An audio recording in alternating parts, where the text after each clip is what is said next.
এই তো আপুরা আজকে চলে আসলাম কিছু ভাজাভাজি করব। শীতের সন্ধ্যা আর বসে আছি, তাই ভাবলাম কিছু ভাজাভাজি করে নেই। আর তোমাদেরকে দেখাবো আজকে সন্ধ্যায় কি কি ভাজা ভাজি করলাম। আর তোমাদেরকে আহ, দেখাই, দেখো।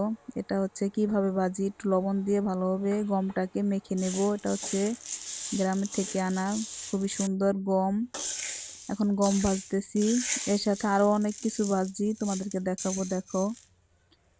প্রথমে গম ভাজবো, ভাজলাম। এরপরে এদিকে কিছু চাউল, মোটা চাউল, এটা লবণ দিয়ে মাখিয়ে রেখেছি। আর হচ্ছে সয়াবিন, কেউ চেনো নাকি কমেন্টে বলবে। সয়াবিন, আমাদের গ্রামে সয়াবিন হয় অনেক। আর বাদাম, এই তিনটা জিনিস একসাথে ভেজে একসাথে করে নেব। আর এইভাবে খেতে অনেক মজা লাগে। তোমরা একদিন ট্রাই করো, দেখবে অনেক ভালো লাগে।